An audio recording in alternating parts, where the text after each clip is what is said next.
Ó, é bastante gente. Aí, acho que foi aqui. Não. Acho que saiu alguma coisinha aqui.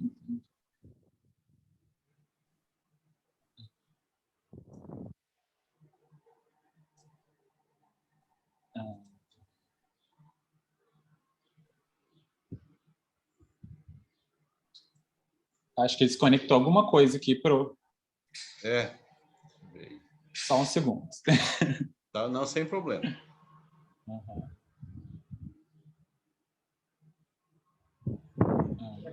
Não sei. Caiu lá? Não. Não? Vocês estão... Eu tô lá também? E a casa? Só a casa que não tá. Não, a casa também. Tá?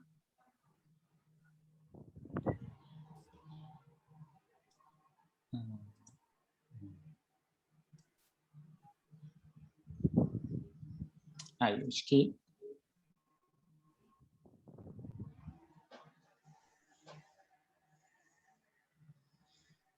Tudo funcionando. Tudo funcionando? Vocês estão me vendo? Estão vendo ele? Tá? Ouvindo, vendo. Ok, caiu no computador, mas... Vou tentar entrar de novo, tá? Você tá no celular? Sim, sim. Bem, aqui... Oi, gente, boa tarde. Eu não estou conseguindo ver vocês agora, porque caiu aqui no computador que eu estava com acesso, mas todo mundo me vê, né? O Marquinhos já veio me avisar. Esse é o professor Geraldo, da Universidade Federal de Mato Grosso do Sul. Foi meu professor na graduação inteira, então muito do que a gente vê nas aulas e do que a gente conversa também tem um pouco das experiências que eu tive com ele lá na UFMS. E hoje a gente trouxe ele para poder apresentar o Guimarães, conversar sobre o Guimarães com a gente, né? Justamente para a gente poder aprofundar mais esse olhar sobre a obra do Guimarães, sobre o Guimarães em si, e para a gente partir aí para outros momentos da nossa pesquisa e de tudo que a gente tem feito aí ao longo desse semestre aqui na Casa de Ensaio. Seja muito bem-vindo, professor, a gente tem uma honra de te recebê-lo e pode ficar à vontade. Obrigado, Luiz, né? A você e a todos da Casa do Ensaio pelo convite para estar aqui, né? Eu falava há pouco para o Luiz, né? Boa tarde aos participantes das atividades da Casa do Ensaio.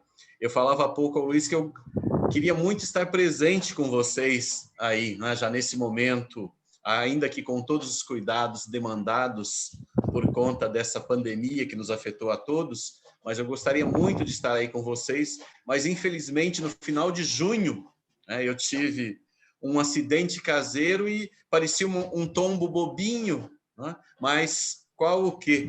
Fraturou, o meu pé foi fraturado em duas partes, em duas porções, digamos assim, e desde então eu estou de castigo, né? Não posso colocar o pé no chão, estou esperando avidamente, comecei há pouco as sessões de fisioterapia, para ver se daqui a pouco eu poderei começar a reaprender a andar. Bom, como o Luiz falou, sou o professor Geraldo, né? Fiquei muito contente quando eu recebi o folder de divulgação, vi lá conversas, né? Conversas sobre Guimarães Rosa, conversas com rodas de conversa. E eu espero que, de fato, a gente possa conversar um pouquinho, mesmo com alguma dificuldade que esse meio remoto de contato nos coloca, que dê para nós conversarmos mesmo, né? Eu vou falar um pouquinho a vocês sobre Guimarães Rosa, sobre algumas questões da vida do Rosa, muito brevemente, para contextualizar a nossa conversa, tá?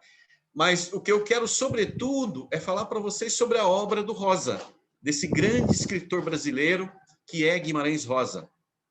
E ler e comentar com vocês alguns trechos, né, do Rosa. Eu espero que vocês estejam me ouvindo bem, sobretudo para esses momentos de leitura. Eu separei 3 trechos de obras do Rosa aqui. Uma é de um conto que eu sei que vocês têm trabalhado, têm lido aí nas conversas de vocês, nos encontros com, né, o professor Luiz, inclusive, e outras 2, talvez vocês não tenham lido ainda, né, mas vale muito a pena de serem lidas também, tá? Bom, em primeira coisa, eu devo dizer para vocês que eu sou um professor da Universidade Federal de Mato Grosso do Sul, dos cursos de letras, mas minha área é de estudos de linguagem. Eu não sou um especialista em literatura e muito menos um especialista em rosa, né? Eu costumo dizer que, aliás, a palavra especialista não me soa muito bem. Eu sou meio à moda antiga, então eu me considero muito mais um generalista, ou seja, aquele que sabe um pouquinho sobre muitas coisas. E hoje eu vou falar um pouquinho para vocês sobre um desses assuntos, que é o Guimarães Rosa, a obra, né, do Guimarães Rosa. Então, de início, né, era isso que eu tinha a dizer. Bom, acompanhando já um pouquinho dos encontros de vocês à distância com o professor Luiz, tendo sido informado daquilo que vocês têm lido, é claro que vocês já devem ter ouvido falar um pouco desse grande escritor mineiro, nascido numa cidadezinha muito pequena, no interior das Minas Gerais, embora seja uma cidade próxima à capital de Minas Gerais, Belo Horizonte, a cidadezinha onde ele nasceu, que se chama Cordisburgo. E Cordisburgo, vejam que nessa vida nada é por acaso, né? Às vezes até parece ser, mas que esse grandioso escritor tenha nascido numa cidadezinha encravada no interior das Minas Gerais, que tem esse nome poético, não é? Porque Cordisburgo, vocês sabem, é um nome muito feliz, porque vem da língua latina, né? Dessa língua da qual também derivou o nosso português, e Cordes é coração, Burgo é cidade. Então, essa cidadezinha em que Guimarães Rosa nasceu tem esse nome muito feliz, Cidade do Coração, né? Entranhada no interior das Minas Gerais, não muito distante da capital, Belo Horizonte, né? Aliás, uma capital que tem também um nome muito feliz, não é? Belo Horizonte, cheia das montanhas, como é comum nas Minas Gerais, né? Nós que moramos aqui no Cerrado, no Mato Grosso do Sul, somos acostumados à plenitude, né? Minas Gerais não, Minas é cheia das montanhas, dos morros, então, de fato, é muito comum você se encontrar num desses momentos, desses lugares elevados, nos quais você tenha uma visão, um horizonte fantástico e muitas vezes, de fato, belíssimo. Né? Então, essa cidadezinha de nome feliz em que nasce Guimarães Rosa, né, vai ser sempre levada com ele por toda parte. Quando, 3 dias antes de morrer, ele faz o discurso de posse na Academia Brasileira de Letras, em 16 de novembro de 1967, tá? Ele, no discurso de posse, ele faz questão de tratar de Cordisburgo, de falar da sua cidadezinha, né? Cidadezinha onde ele nasceu a 27 de junho de 1908. E isso, para mim, já é um ponto de grande curiosidade. Não é? É claro que eu disse há pouco, nada é por acaso, nem sempre, né, algumas situações da nossa vida determinam os caminhos que seguimos, mas certamente tudo isso serve de contexto. Não é? Então, ele nasce numa cidadezinha do interior mineiro, em 27 de junho de 1908, começo do século passado, um tempo bastante distante de nós, mas um tempo em que nós temos conhecimento pela história, pelos estudos que fazemos, é certo, desde o colégio, em que a comunicação era muito difícil. Não só a comunicação, tudo era bastante difícil, não é? Mesmo nos grandes centros brasileiros da época. Então, e chama muito a atenção começar por aí Porque volta e meia eu me questiono que caminhos são esses do mundo, da vida, que permitem a um homem nascido no sertão das Minas Gerais, numa cidadezinha do interior mineiro, melhor dizendo, em um tempo em que as dificuldades de contato eram muito grandes, e de repente esse homem vir a se tornar um dos grandes escritores, não apenas da literatura brasileira, mas da literatura mundial. Não é? Talvez seja esse um ponto primeiro que a gente precise levar em conta. É claro, não é, que ele nasce numa família de certo modo simples, mas ele tinha um tio fazendeiro. Então esse tio fazendeiro, um homem de posses, vai ajudar, sobretudo, a custear a educação do jovem Joãozito, não é? Do pequeno Joãozinho, Joãozito, já que ele recebeu o nome de João Guimarães Rosa.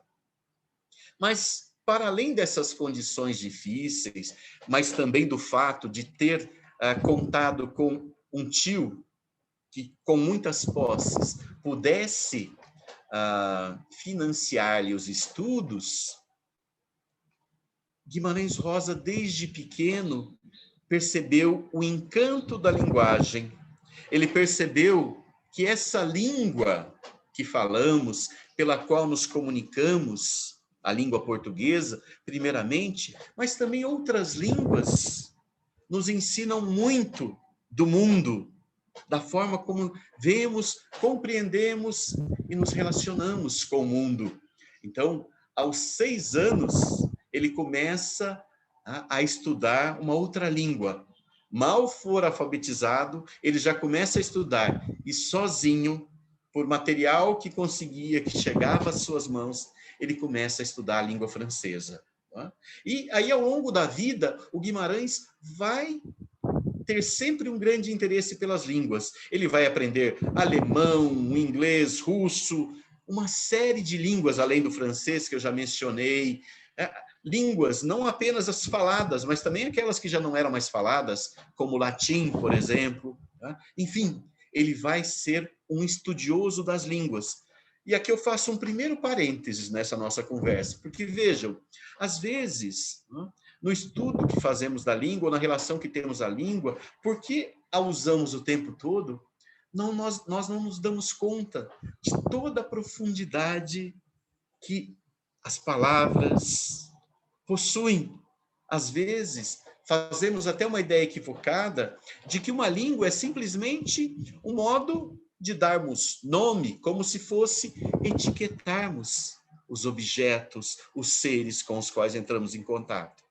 E, na verdade, não é bem assim. Uma língua, ela não tem esse caráter de objetividade. Ela tem um caráter de subjetividade, marcada pela cultura, e ela nos ensina a ver o mundo. Se vocês me permitem dar um exemplozinho bem simples para vocês, de que eu gosto muito, todos vocês devem conhecer aquele passarinho, que nós chamamos de beija-flor, no português do Brasil. Vejam, o beija-flor é um passarinho pequenino que chega perto das flores, e nós observamos esse pássaro, esse pequeno pássaro, e o reconhecemos como beija-flor. Mas vejam, de onde é que nasceu essa designação? Como é que ela chegou?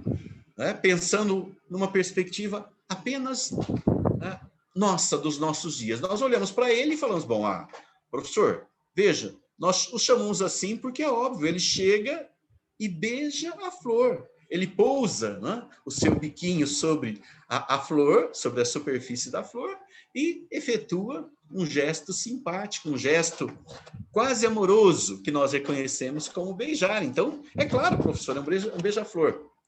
Mas será que é simples assim? Porque se nós, então, procurarmos, dizer, bom, não, é isso, é um beija-flor, isso é óbvio. Mas se nós olharmos, por exemplo, como os falantes da língua inglesa designam esse mesmo pássaro. Então, ou imaginemos que estamos nós e um colega que foi alfabetizado, que é um falante nativo do inglês. Nós vamos dizer beija-flor. E ele vai olhar e dizer hummingbird. Ele não vai dizer não vai fazer uma tradução direta para o inglês, que seria algo mais ou menos como kissing flower, né? Beija-flor. Não, ele diz para nós que não é um beija-flor. Nesse pássaro, o que interessa para ele é uma outra coisa. Não é esse gesto, essa ação que o pássaro faz, que nós avaliamos como principal para designar esse pássaro de beija-flor.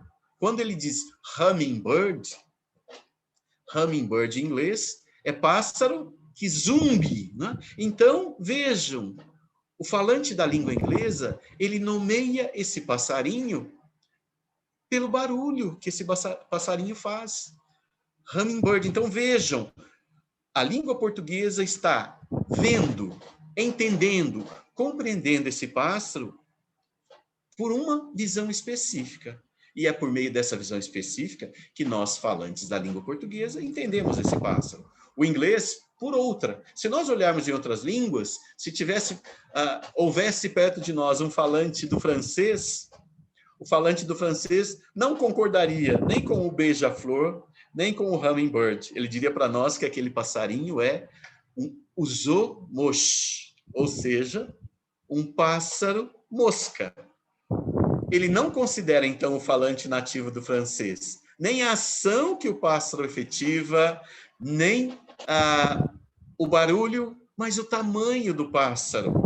E chama esse pássaro de pássaro mosca, porque ele é bem pequenininho e porque ele faz um movimento ao voar que recorda a mosca. Então, vejam só como é curioso isso. Estão dizendo, mas professor, se nós pegarmos o espanhol, que é uma língua bastante próxima ao português, né? Pelo menos nós às vezes julgamos assim, o Luiz que estudou espanhol, ele sabe que isso não é bem verdade, né? A língua espanhola tem suas particularidades em relação ao português. Mas digamos que o universo latino nos aproxima um pouco.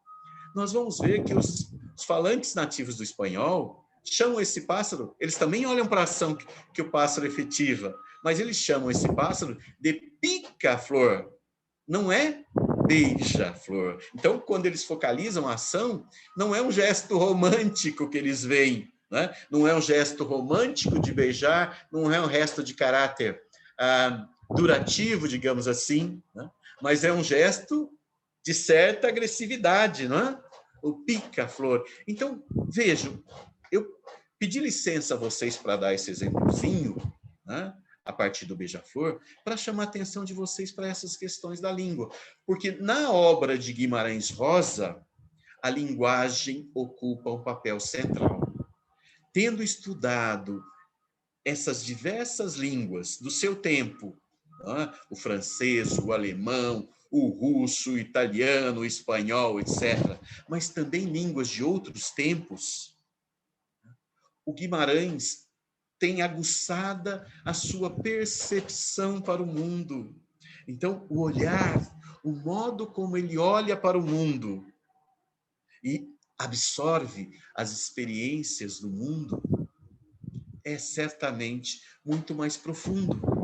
E isso vai se refletir, vai repercutir nos textos de Guimarães Rosa, porque volta e meia ele não vai se contentar com uma palavra da língua portuguesa, tal qual nós a empregamos, tal qual nós a reconhecemos. Ele vai agrupar palavras, ele vai recuperar palavras que haviam caído em desuso, ele vai mudar a ordem dos termos, né, na frase. Quando na escola nós estudamos, por exemplo, a ordem sintática do português, a gente vê, né, que o português ele depende muito dessa ordem direta. Então, nas orações do português, primeiro tem o sujeito, depois tem o verbo, depois tem os seus complementos. E isso, é claro, proporciona uma leitura. Muitas vezes o Guimarães Rosa, eu vou dar um exemplo depois dos trechos que eu selecionei para vocês, ele mexe nessa ordem, na superfície da oração, para chamar nossa atenção para a riqueza dos sentidos que ele quer, né, que nós apreciemos, para os quais ele quer que nós voltemos a nossa atenção. Tá? Então, vejam que esse é um traço muito importante da vida do Guimarães Rosa. Tá? Um outro traço, tá, é que ele, vocês sabem, né, Guimarães Rosa, ele vai muito cedo, então ele morava numa cidadezinha do interior, como eu disse para vocês, na qual ele nasceu, Cordesburgo. Ele vai morar com os avós em Belo Horizonte para estudar, ele é alfabetizado ali, né? Depois ele passa uma temporada em São João del Rei e volta, né, para Belo Horizonte para continuar os seus estudos. E muito jovem, né, adolescente, 17 anos, ele já mal terminado, digamos assim, o clássico, ele já adentra na faculdade de medicina. Ele já escolhe uma carreira, não é? Ele começa a cursar e ele vai se formar muito jovenzinho. 20 e poucos anos, ele já está formado médico. E por que que isso tem uma importância na vida do Rosa, que repercute na obra dele, que é o que nos interessa? Porque ele começa a atuar como médico no interior de Minas Gerais, né? Ali, mais para o sul já das Minas Gerais, né, no distrito de uma cidadezinha chamada Itaúna, né? Se vocês olharem no mapa de Minas, vocês vão encontrar essa cidadezinha de Itaúna, né? Ele fica ali por um bom tempo, e nesse tempo, né, são acho que 2 anos, pouco mais de 2 anos que o Rosa passa atendendo, né? Ele vai viajando por aquelas localidades do interior, ele vai observando, não só observando. Guimarães Rosa andava com um caderninho em que ele anotava tudo que chamava a atenção dele, da fauna, da flora, não é? Do relevo, dos caminhos pelos quais ele passava, não é? E isso vai ser aproveitado na obra dele de uma maneira fantástica, conforme nos textos dele que vocês já leram, com os quais vocês tiveram contato, vocês já devem ter percebido. Acontece que, embora gostasse muito de ser médico, esse interesse pela linguagem, mas também pelas viagens, por ter um maior contato com outras culturas, que era algo que chamava muito a atenção dele, o leva a prestar concurso público. Inicialmente ele ingressa como médico no serviço público e alguns anos mais tarde, já na década de 1930, ele presta concurso no Itamaraty. Itamaraty, hoje chamado, é a sede do hoje chamado Ministério das Relações Exteriores. E ele é aprovado e ele se torna diplomata. Então ele vai representar o Brasil em outros países. Um dos países pelos quais ele passou e no qual ele teve uma importância muito grande foi na Alemanha, em Hamburgo. Ele foi cônsul em Hamburgo nos anos da Segunda Guerra. Inclusive, por conta disso, ele se torna prisioneiro, né, de guerra. Ele fica alguns anos retido em Baden-Baden, na Alemanha, até ser liberado, voltar novamente ao Brasil. Depois ele vai servir na Colômbia, em Bogotá, depois em Paris, e depois retorna ao Brasil para trabalhar, né, no Itamaraty, mesmo como um oficial de caráter administrativo. Na Alemanha ele tem um papel muito importante, porque junto àquela que viria a ser a segunda esposa dele, a Aracy, ele inclusive atuou, né, para que judeus escapassem com vida da perseguição nazista. Mas é claro, nessa passagem dele pelo exterior, ele aproveitou para aprofundar os conhecimentos que ele tinha, não apenas da língua alemã, mas também da cultura alemã, da cultura europeia, não é? E tentar olhar para o mundo a partir dessa perspectiva, né, redimensionada. E isso também vai ter uma importância muito grande na obra do Guimarães Rosa. Por quê?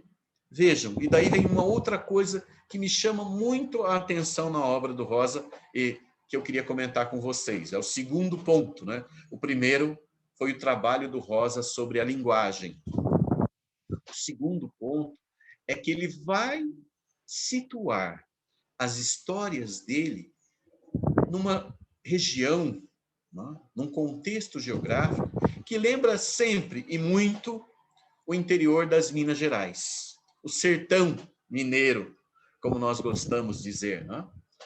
ainda mais naquela época, certamente, em que a densidade populacional daquelas regiões era ainda menor do que é hoje. Mas, mesmo com as histórias dele se situando no interior do Brasil, num contexto geográfico que no qual nós percebemos a semelhança com o interior das Minas Gerais, então, tomando como personagens seres típicos, digamos assim, dessa região, né? Sertanejos, pessoas simples, os jagunços, os mascates, não é? Os vendedores ambulantes da época, né? Os colonos, digamos assim. E os temas partindo dessa realidade, é curioso como na obra do Guimarães, mesmo quando ele fala de questões que parecem estar bastante restritas a essa região, a essa população, o modo como ele trata dessas questões alcança um valor universal, ou seja, fala para as pessoas nas mais diversas localidades do Brasil, nos outros lugares do mundo nos quais a obra do Rosa tem sido bastante traduzida, e atemporal, ou seja, para além do tempo em que essas histórias se passaram. Então, uma das belezas, mais uma, de lermos a obra do Rosa, está justamente nesse fato, né, de que, quando lemos, nós acabamos nos reconhecendo nessas histórias. Às vezes, pelo modo como ele constrói algum personagem, na simplicidade daquele personagem, mas uma simplicidade que não impede esse personagem de ver e compreender o mundo de uma maneira que nos toca profundamente. Às vezes, pela forma como os temas são ali tratados. Então, se nós pegarmos alguns dos contos, algumas das narrativas breves do Rosa, né, a gente logo vê isso. Tem uma de que eu gosto muito, que está no Primeiras Histórias, não foi a que eu recortei para vocês, para ler um trechinho e comentar, mas é uma de que eu gosto muito, que é Soroco, sua mãe, sua filha. Então, Soroco é um matuto do sertão, né, dessas localidades mineiras que, embora não se nomeiem muitas vezes na obra de Rosa, não estejam identificadas pelo nome, nós a reconhecemos, né, por esse conhecimento, a partir, inclusive, da própria obra do Rosa. Soroco é o matuto, então, do interior mineiro, que tem as únicas pessoas com as quais ele convive e que são muito próximas e amadas por ele, a mãe e a filha, tomadas pela loucura. E elas chegam a um grau de loucura em que ele não tem mais como mantê-las junto dele. Ele tem de encaminhá-las para um hospício, num lugar onde elas possam ser cuidadas, digamos assim, um centro de tratamento da saúde mental.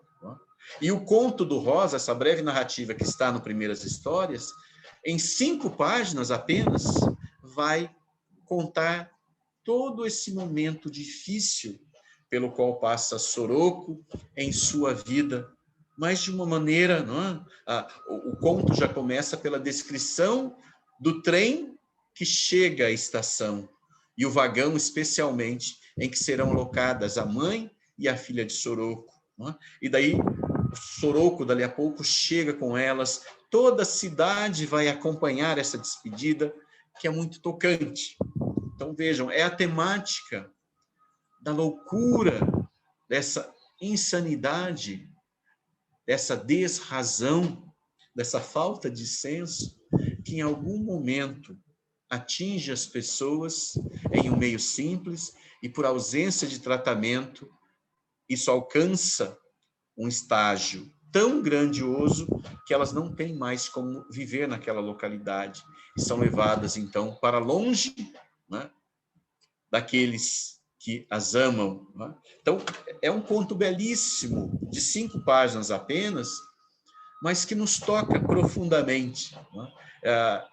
Eu gosto muito desse conto, inclusive, eu já cheguei a fazer uma dramatização dele, não é? E se eu tivesse a oportunidade de estar com vocês aí, era uma das questões que eu tinha em mente, mas espero num futuro breve, quando eu puder caminhar novamente, que a gente possa, de repente, marcar uma sessão só para isso.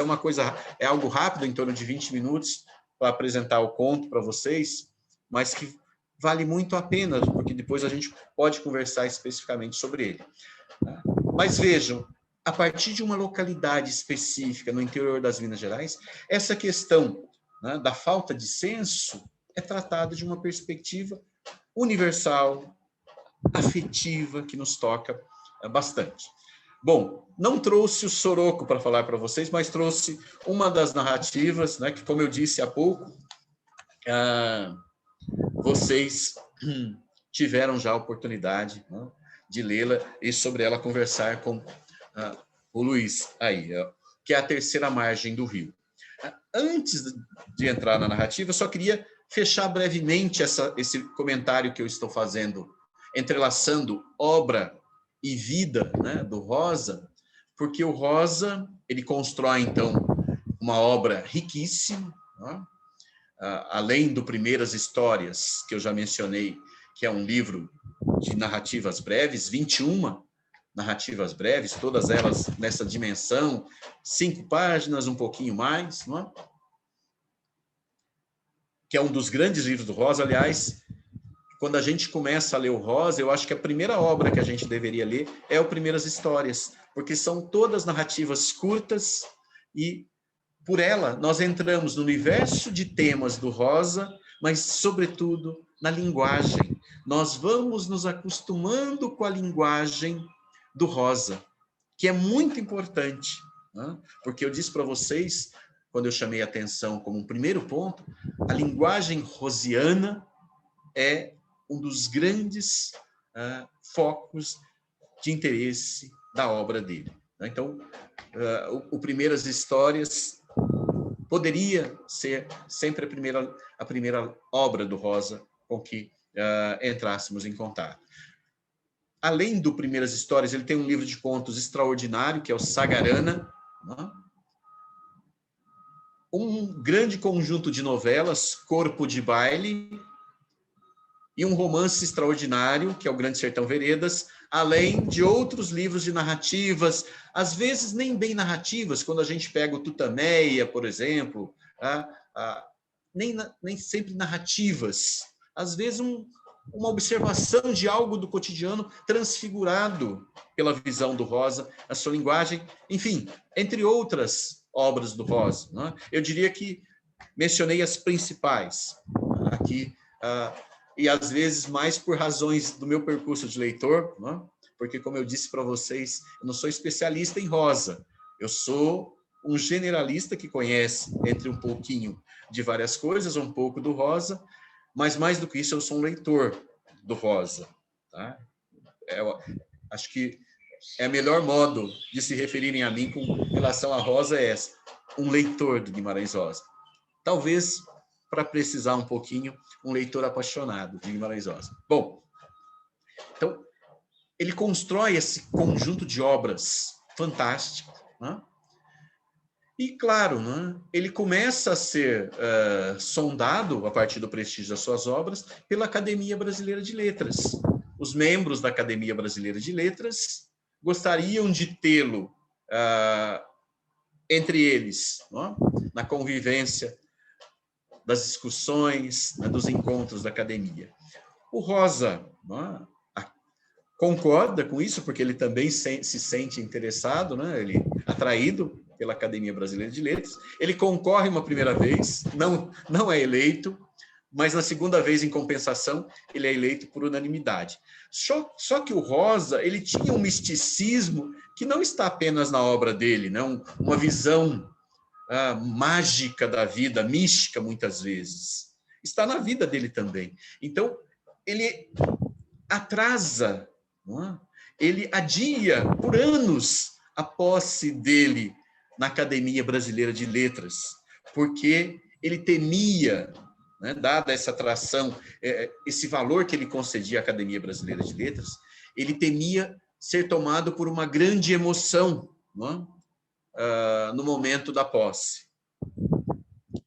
E ele adia, então, por anos. Ele só vai tomar posse depois de anos, ele sendo cobrado pelos acadêmicos, né? Vamos marcar sua posse, Rosa. Já passou da hora. Ele concorda, né? E ele toma posse no dia 16 de novembro de 1967, com um discurso fantástico, né? O discurso de posse de Guimarães Rosa, vale a pena ser lido. Vocês encontram essa peça, que é o discurso dele, disponível na internet, né? E no discurso de posse, ele diz, inclusive, né? Ele faz algumas considerações em relação ao antecessor dele na cadeira, que é uma das obrigações de quem toma posse na academia, né? Fazer uma apreciação da obra de quem o antecedeu, do fundador, né? Além do fundador da cadeira, do primeiro que ocupou. E ele faz um discurso belíssimo em que ele coloca duas frases que ficaram para a eternidade. A primeira que ele diz é assim, né? As pessoas não morrem, ficam encantadas. E a outra frase que ficou para a eternidade, que está nesse discurso de posse dele, diz: no fim, a gente morre para provar que viveu. São duas frases fantásticas do Rosa que estão ali. Né? Essa primeira, então, que eu mencionei, as pessoas não morrem, ficam encantadas, né? É de uma beleza extraordinária.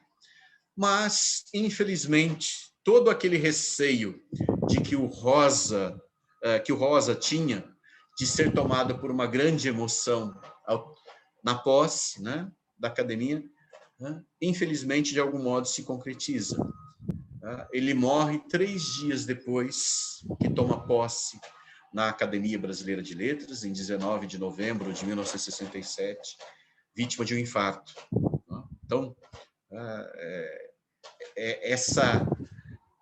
esse caráter mágico, místico, que nós encontramos na obra do Rosa, de certa forma também se faz presente na vida do Rosa. Bom,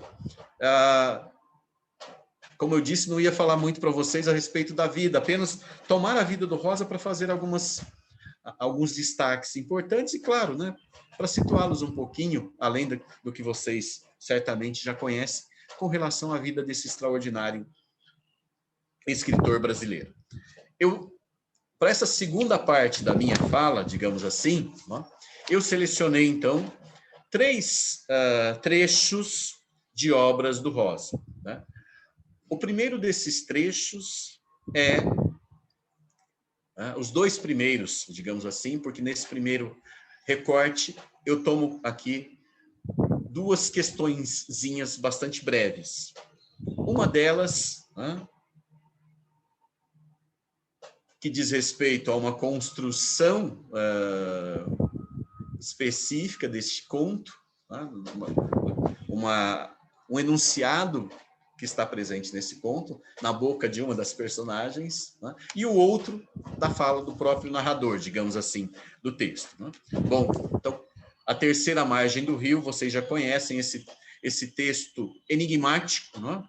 Cujo enredo simplesmente, digamos assim, se dá em torno de um pai de família que até então levou uma vida exemplar, cumprindo seus deveres, cuidou da família, e em um determinado momento, já na idade madura, ele começa a construir uma canoazinha e não explica para ninguém por que é que está fazendo isso. Quando ele termina de construir a canoa, ele coloca essa canoa, né, no ombro e vai se despedir da família. Bom, né, é nesse contexto, ou desse contexto, do momento em que o pai vai se despedir da família, que eu tomo o primeiro trecho. E daí eu leio, né, esse trecho antes de comentar. Sem alegria nem cuidado, nosso pai encalcou o chapéu e decidiu um adeus para a gente. Nem falou outras palavras, não pegou uma tula e trouxa, não fez alguma recomendação.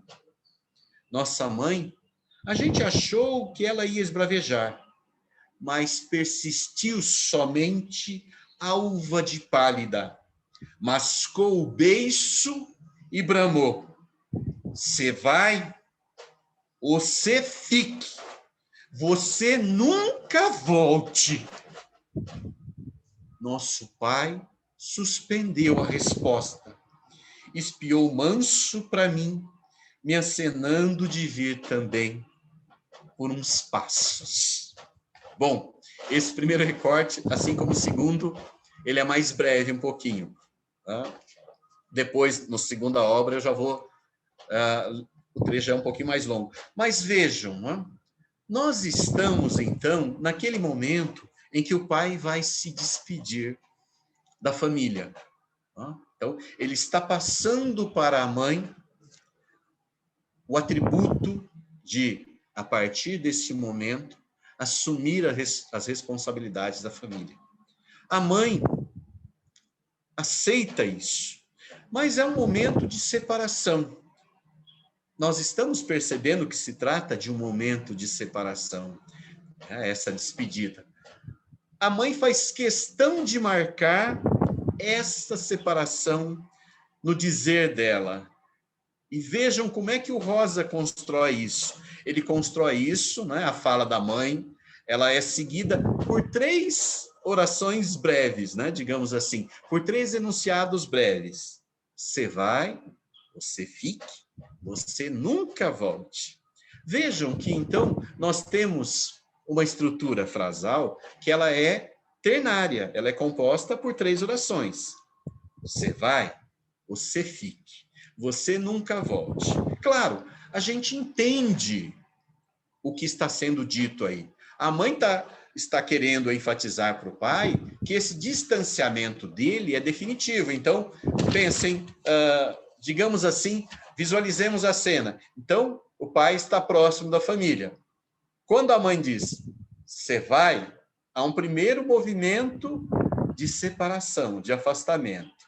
Quando ela diz, você fique, aumentou um pouco mais, um segundo momento de separação, distanciamento. Quando ela diz, você nunca volte, amplia-se esse movimento de separação, de afastamento, né? E, claro, a distância que ele contém. Vejam, nós compreendemos isso quando lemos o enunciado, quando no texto do Rosa, nós captamos pelo nosso intelecto, digamos assim, né? Pela nossa inteligência, nós compreendemos o que está sendo dito. Mas a linguagem literária, ela não é só intelecto, ela não é só compreensão da ordem do cognitivo, digamos assim, né? Ela é também sensibilidade, ela fala aos nossos sentidos. Então, nesse trecho do Rosa, o que é que nós temos para reforçar isso que está no conteúdo dessa estrutura ternária? O Rosa apela, recorre ao ritmo, porque o ritmo diz respeito à nossa sensibilidade, à nossa percepção auditiva, mas também ao nosso corpo mesmo, né? A forma como nós organizamos as nossas ações, por exemplo.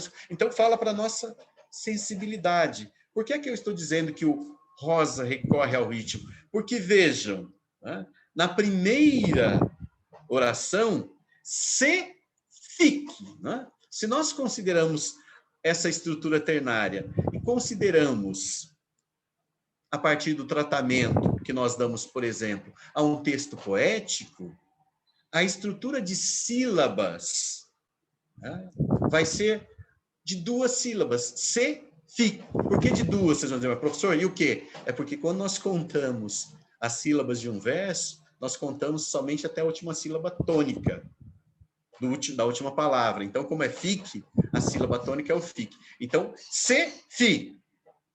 Então, 2 sílabas. A segunda oração, o, se, a primeira, se, vai. É o monossílabo tônico. Eu já pulei para a segunda. Então, volto aqui. Se, vai. Então, 2 sílabas. Tá? Se, vai. A segunda, e sim, que termina com fique. O, se, Fi, 3 sílabas. Aqui. E o último verso? Você nunca volte. Perceberam? A primeira, se, vai, só tem 2 sílabas poéticas. Né? A segunda tem 3. O, se, fi. E a última tem 5. Isso nós captamos, é duração, então nós captamos como elemento do ritmo. Isso nós percebemos quando fazemos a leitura. Ainda que de um modo muito intuitivamente, porque é da ordem da sensibilidade. O que nós entendemos intelectualmente, pelo intelecto, é o conteúdo, mas isso é da expressão. E essa expressão, ela ampliando essa duração, vejam, ela faz a mesma coisa, ela reforça, melhor dizendo, o que está no conteúdo. Porque 2, então, 2, você vai, então, é aquele primeiro momento, né? Depois, você ampliou um pouquinho, você fica. Que? Depois, você nunca volte. Nós percebemos isso, essa duração. Então, por isso eu disse, a linguagem literária, ela não fala apenas ao nosso entendimento, ao nosso intelecto. Ela fala também à nossa sensibilidade, à nossa percepção. E, intuitivamente, nós captamos isso. E vejam que isso reforça o que o texto está passando. O Rosa adora fazer essas construções poéticas, né, no texto dele. Adora usar esses elementos que eu chamei da expressão para reforçar o que ele está dizendo, a mensagem que ele está querendo transmitir para nós nos seus textos. Nesse mesmo conto, nessa mesma breve narrativa,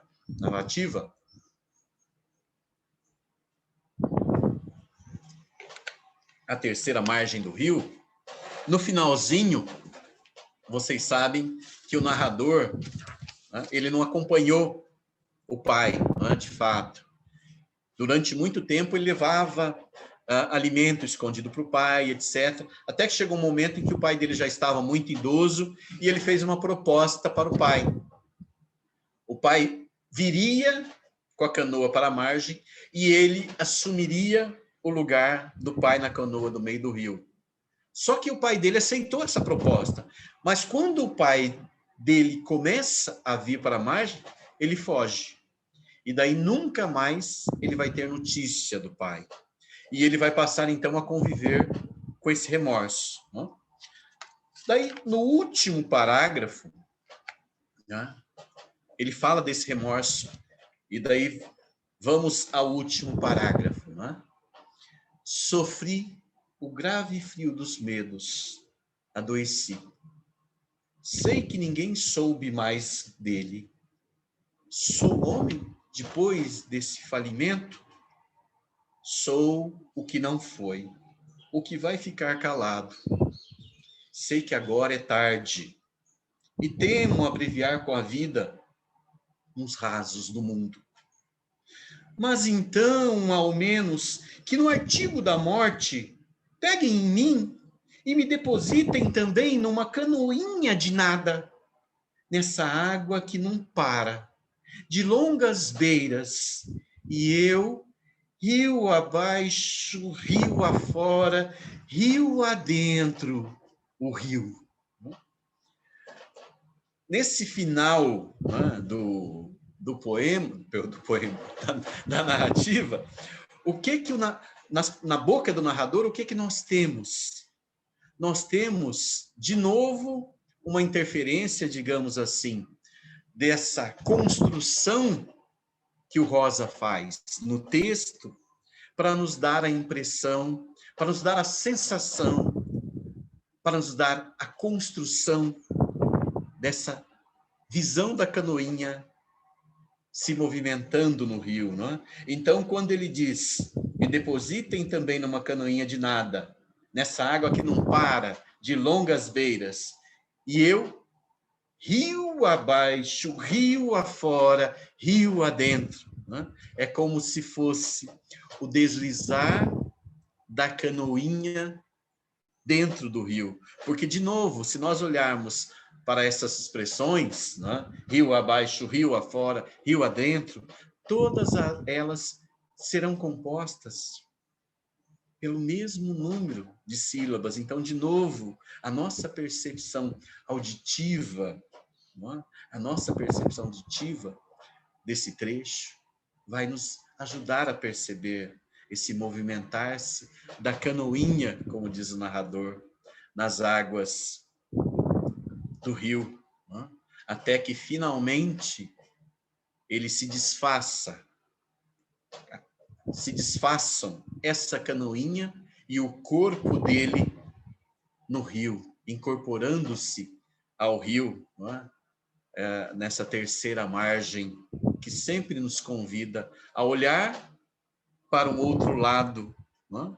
Já que, literalmente, as margens são apenas duas. Não é? Então, para compreendermos a terceira margem, temos sempre de nos esforçarmos para ver além, né? E às vezes esse além, como no caso do narrador, pressupõe inclusive um além, né, da vida. Bom, este é um primeiro recorte que eu fiz para vocês, tá?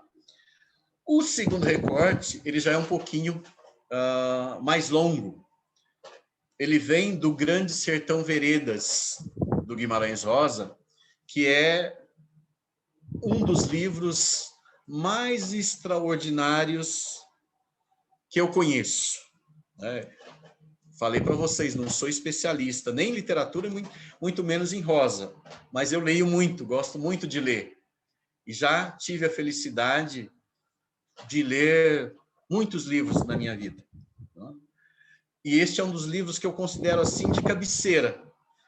Toda vez que eu releio, não dá para eu reler sempre, porque é um livro longo. Na edição que eu comprei primeiro, em 1991, né? E é dessa que eu vou ler para vocês, porque eu tenho outras edições, mas essa foi a primeira que eu comprei. Está fazendo 30 anos neste ano que eu comprei, né, essa edição da Nova Fronteira, né, do Grande Sertão Veredas. Então, há um grande valor afetivo nessa edição para mim, e é por isso que sempre que eu vou trabalhar alguma coisa do Rosa, eu parto dela. Então, nessa edição, são 568 páginas. Então, não dá para eu reler sempre. Volta e meia eu abro e releio uns trechos do Grande Sertão Veredas. Mas, de vez em quando, nas férias, eu tomo da primeira à última página. Do nonada, né, que é o primeiro vocábulo, a travessia, que é o último. Então, é um livro extraordinário. Eu costumo dizer que é um daqueles livros que todo mundo precisaria ler pelo menos uma vez na vida, tá? Para dizer que a vida foi plena, digamos assim. Tá? Eu escolhi para vocês, é um livro belíssimo, há várias passagens nele que são encantadoras, mas eu escolhi uma que não é muito longa, que fala de um personagem do livro, que é o Zé Bebelo, um dos grandes personagens do livro, e o Riobaldo, que é o narrador, uma espécie de sertanejo letrado, fala, né, de quem foi Zé Bebelo para quem não teve a oportunidade de conhecê-lo. Nós temos a oportunidade de conhecer o Zé Bebelo pela obra, é claro, não? Mas essa descrição que dele faz o Riobaldo é uma das passagens mais bonitas do livro. Né? E aqui também, depois eu chamo a atenção de vocês para algumas questões de linguagem, né, especificamente. Vou pedir um pouquinho mais de paciência de vocês, porque são 2 páginas desse trecho, que é o recorte da descrição. Eu espero que vocês estejam todos me ouvindo bem, porque é parte essencial da nossa conversa aqui, porque o foco aqui não sou eu, né? É o texto do Rosa. Então, que vocês estejam me ouvindo bem para o texto do Rosa. O Luiz me disse que sim, então fico feliz. Zé Bebelo, se o senhor não conheceu esse homem, deixou de certificar que qualidade de cabeça de gente a natureza dá, raro de vez em quando. Aquele queria saber tudo, dispor de tudo, poder tudo, tudo alterar. Não esbarrava quieto. Seguro já nasceu assim, zureta, arvoado, criatura de confusão. Trepava de ser o mais honesto de todos, ou o mais danado, no tremeluz, conforme as quantas. Soava no que falava, artes que falava, diferente na autoridade, mas com autoridade muito veloz. Desarmado, uma vez caminhou para o Leôncio, que tinha afastado todo mundo e meneava um facãozão. Como gritou: "Você quer vermelho? Te racho, Fré!" Ao que o Leôncio decidiu, deixou o facão cair e se entregou. Senhor ouve e sabe? Zé Bebelo era inteligente e valente. Um homem consegue intrujar de tudo. Só de ser inteligente e valente é que é muito não pode. E Zé Bebelo pegava no ar as pessoas. Chegou um brabo, cabo de zangaia, recomendado. Tua sombra me espinha, Juazeiro. Zé Bebelo a faro saudou. E mandou amarrar o sujeito, sentar nele uma surra de pela. Atual, o cabra confessou que tinha querido vir drede para trair. Em empreita encobertada, Zé Bebelo apontou nos cachos dele a Mauser, estampido que espatifa. As miolagens foram se grudar longe e perto. A gente pegou cantando a moda do boi. No regular, Zé Bebelo pescava, caçava, dançava as danças, exortava a gente, indagava de cada coisa, laçava res ou topava a vara. Entendia dos cavalos, tocava violão, assoviava musical.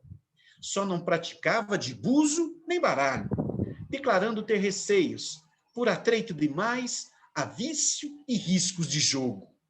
Sem menos, se entusiasmava com qual me quer, o que houvesse. Choveu, louvava a chuva. Trapo de minuto depois, prezava o sol. Gostava, com despropósito, de dar conselhos. Considerava o progresso de todos, como se mais esse todo Brasil território. E falava horas e horas. Vim de vez, disse, quando retornou de Goiás. O passado, para ele, era mesmo passado, não vogava. E de si, parte de fraco não dava, nem amo, nunca. Certo dia, se achando trotando por um caminho completo novo, exclamou: "Ei, que as serras estas, às vezes, até mudam muito de lugar." Sério, e era. E era, mas que ele estava perdido, derrado de rota. Mas com ele até o feio da guerra podia alguma alegria, tecia seu divertimento. Acabado um combate, saía esgalopado, revólver ainda em mão, perseguir quem achasse, só aos brados: "Viva a lei! Viva a lei!" E era o pipoco Paco. Ou paz, gritava também em bala. Se entregaram mais dois: "Viva a lei! Viva a lei!" Ádio, que quilate, que lei! Alguém soubesse? Tanto aquilo, sucinto, a fama correu. Dou-lhe qual, que uma vez ele corria a cavalo por exercício, e um veredeiro que isto viu se assustou, pulou de joelhos na estrada requerendo: "Não faz viva a lei em mim, não, mó de Deus, seu Zé Bebel, por perdão!" E Zé Bebelo jogou para o pobre uma cédula de dinheiro. Gritou: "A monta tá aqui, irmão, na garupa." Trouxe o outro para com a gente jantar. Esse era ele. Esse era um homem. Para Zé Bebelo, melhor minha recordação está sempre quente, pronta. Amigo, foi uma das pessoas nesta vida que eu mais prezei e apreciei. É extraordinário essa descrição do Zé Bebelo, porque vejam, o Rosa não apenas dá traços físicos, psicológicos, mas dá pequenos episódios pelos quais nós vamos construindo a nossa imagem do Zé Bebelo, desse personagem fantástico, né? Como eu disse para vocês, um dos grandes personagens do Grande Sertão Veredas. Tá? Além disso, por diversos momentos, vocês viram como Rosa vai criando ecos para reforçar essa descrição da imagem do Zé Bebelo. Por exemplo, Zé Bebelo, primeiro que o próprio nome do Zé Bebelo vocês perceberam, né? Já tem ali uma repetição. Era o Zé Bebelo. Então, Bebelo. Ao mesmo tempo, há um jogo com bebê e com belo, na composição desse personagem que tem um nome muito comum. Zé, o primeiro nome, aliás. Depois, Zé Bebelo era inteligente e valente.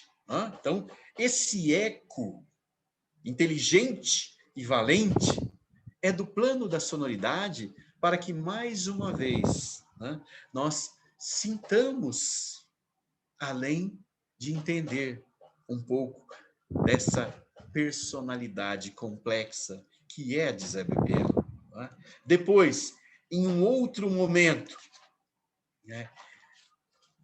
por meio de uma onomatopeia quase, viva a lei, e era o pipoco Paco.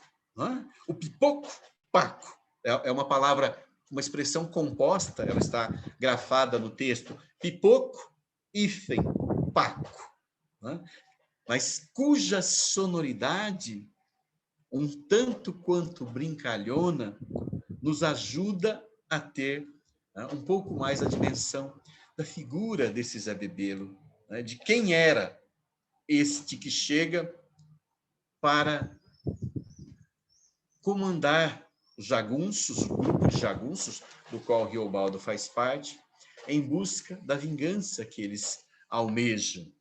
E depois, no final, quando ele diz para Zé Bebelo, melhor minha recordação está sempre quente. Um eco imperfeito, mas vejam, sempre quente. Sempre quente. Esses detalhes, eles são muito importantes, porque na obra do Rosa, eles são recorrentes. Eles aparecem com uma certa... de um certo modo, costumeiramente, eu diria. Por quê?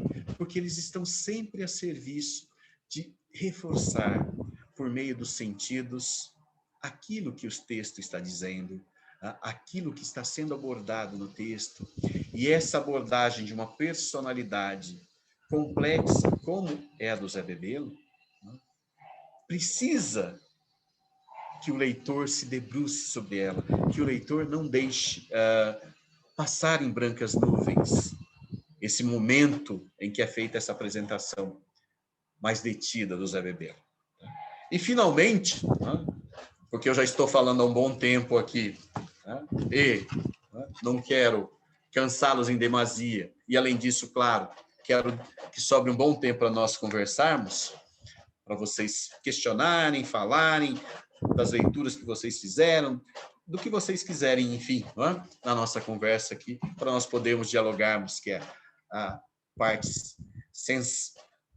interessante, a mais interessante, talvez, da nossa conversa aqui.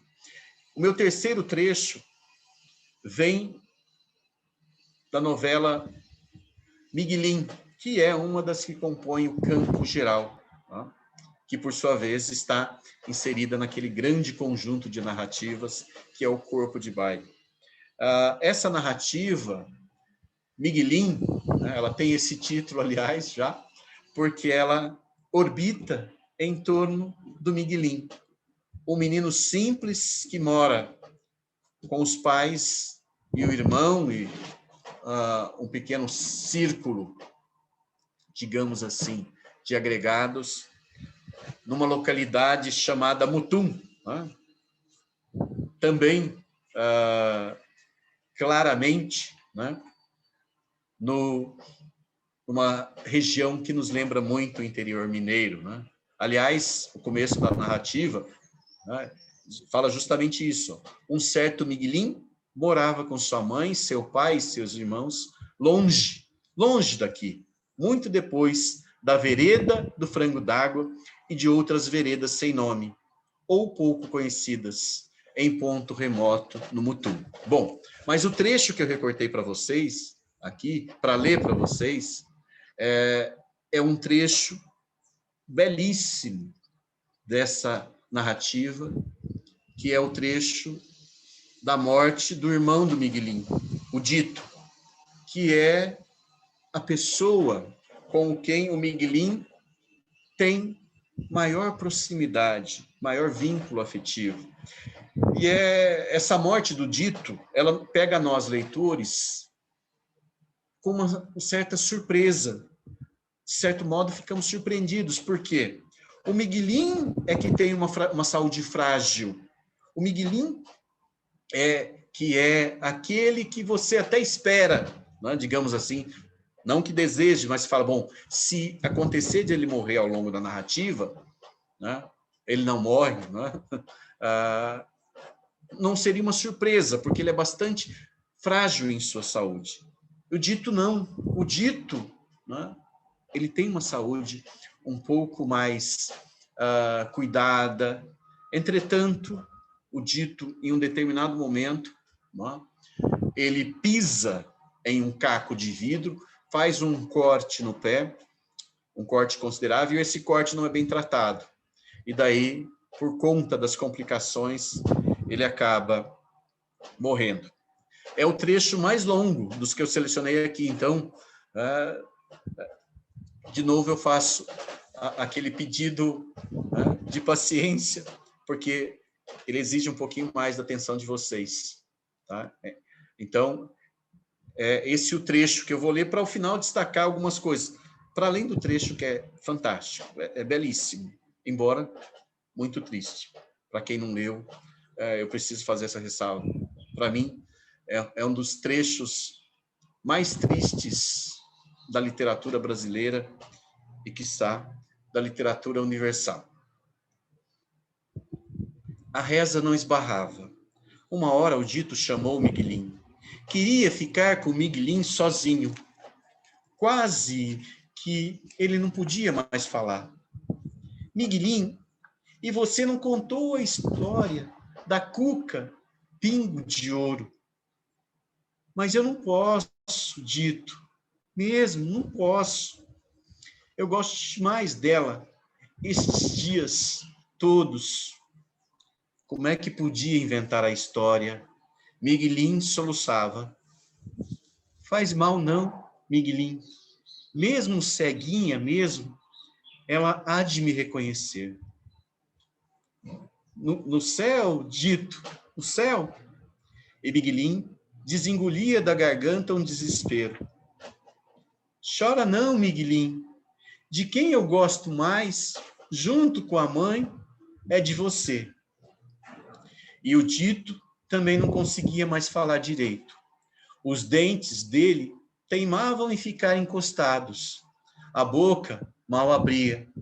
Mas mesmo assim, ele forcejou e disse tudo. Miguelinho, Miguelinho, vou ensinar o que agorinha eu sei. Demais. É que a gente pode ficar sempre alegre, alegre, mesmo com toda a coisa ruim que acontecendo. A gente deve de poder ficar, então, mais alegre por dentro. E o Dito quis rir para Miguelinho, mas Miguelinho chorava aos gritos, sufocava, os outros vieram, puxaram Miguelinho de lá. Miguelinho doidava de não chorar mais e de correr por um socorro. Correu para o oratório e teve medo dos que ainda estavam rezando. Correu para o pátio, chorando no meio dos cachorros. Mãe Tina caminhava ao redor da casa, resmungando coisas na linguagem. Ela também sentia pelo estado do Dito. Ele vai morrer, Mãe Tina? Ela pegou na mão dele, levou o Miguelinho. Ele mesmo queria andar mais depressa. Entraram no acrescente. Lá onde ela dormia, estava escuro, mas nunca deixava de ter aquele foguinho de cinzas que ela soprava. Faz um feitiço para ele não morrer, Mãe Tina. Faz todos os feitiços, depressa, que você sabe. Mas aí, no voo do instante, ele sentiu uma coisinha caindo em seu coração e adivinhou que era tarde, que nada mais adiantava. Escutou os que choravam e exclamavam lá dentro de casa. Correu outra vez, nem soluçava mais, só sem querer dava aqueles suspiros fundos. Drelina, branca como pedra de sal, vinha saindo. Miguelinho, o Ditinho morreu. Miguelinho entrou, empurrando os outros. O que feito uma loucura ele naquele momento sentiu. Parecia mais uma repentina esperança. O dito, morto, era a mesma coisa que quando vivo. Miguelinho pegou na mãozinha morta dele, soluçava de engasgar, sentia as lágrimas quentes, maiores do que os olhos. Vovó Isidra o puxou, trouxe para fora do quarto. Miguelinho sentou no chão, num canto, chorava. Não queria esbarrar de chorar, nem podia. Dito, dito. Então se levantou, veio de lá, mordia a boca de não chorar, para os outros o deixarem ficar no quarto. Estavam lavando o corpo do Dito na bacia grande. Mãe segurava com jeito o pezinho machucado doente, como caso pudesse doer ainda no Dito, se o pé batesse na beira da bacia. O carinho da mão de mãe segurando aquele pezinho do Dito era a coisa mais forte neste mundo. Olha os cabelos bonitos dele, o narizinho, mãe soluçava. Como o pobre do meu filhinho era bonito. Miguelinho não aguentava ficar ali. Foi para o quarto de Luiz Altino, deitou na cama, tapou os ouvidos com as mãos e apertou os olhos no travesseiro. Precisava de chorar toda a vida para não ficar sozinho. Quando entrou a noite, Miguelinho sabia não dormir, passar as horas perto da mesa, onde o Dito era príncipezinho, calçado só com um pé de botina, coberto com lençol branco e flores, mas o mais sério de todos ali, entre aquelas velas acesas que visitavam a casa. Mas chegou o tempo em que ele, Miguelinho, cochilou muito, nem viu bem para onde o carregavam. Acordou na cama de mãe e pai, com o escuro das estrelas nas veredas. A notícia tinha corrido. O mutum estava cheio de gente. Além de seu Aristeu, seu Briso do Boi, seu Deográcias, estavam lá o Inhangã, seu Soande, o Frieza, um rapazinho lugolino, o seu Brás, do Bião, os filhos dele. Tinham de sair cedo, por forma que precisavam de caminhar muito, e estavam comendo farofa de carne, com mandioca cozida. Todos bebendo café e cachaça. Vaqueiro Saluz matou o porquinho melhor, porque a carne seca não chegava e Mantina na cozinha não esbarrava de bater paçoca no pilão. Aquele surdo rumor. Careciam também de levar para o caminho um garrafão de cachaça. A Rosa ia catar flores, trazia, logo ia buscar mais, chorosa, achava que nunca que bastava. Mãe chorava devagarinho, ajoelhada, mas o tempo passando, os bonitos cabelos tapavam a cara dela, e vovó Isidra fungava, andando para baixo e para cima, com ela mesma era que ralhava. Os enxadeiros tinham ido cortar varas do mato, uma vara grande de pindaíba, e pai desenrolou a redezinha de buriti. Mas aí mãe exclamou que não, que queria o filhinho dela num lençol de alvura.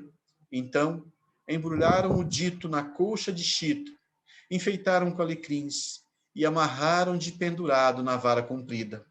Pai pegou numa ponta da vara, seu Brás do Bião segurou na outra.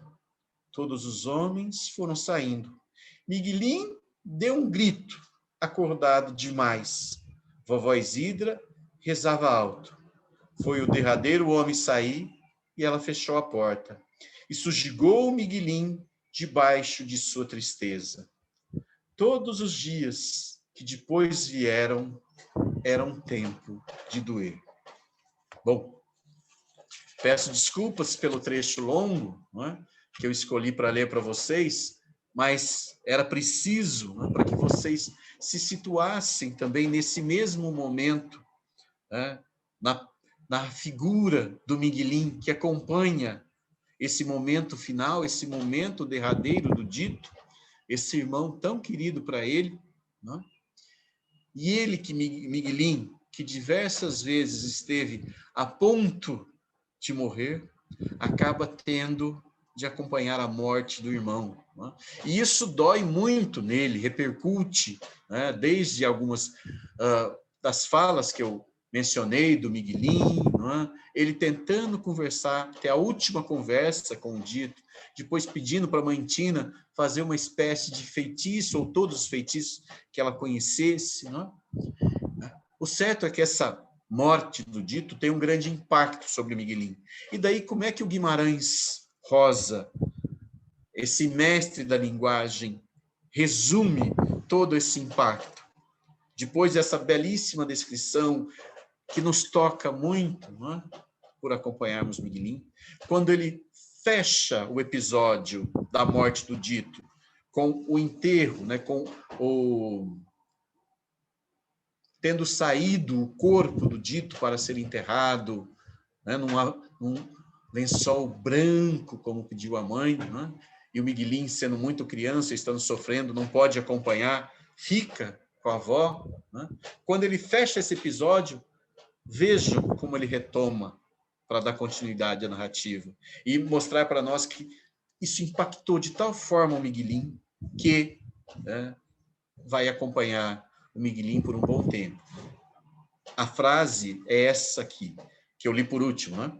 Todos os dias que depois vieram eram tempo de doer.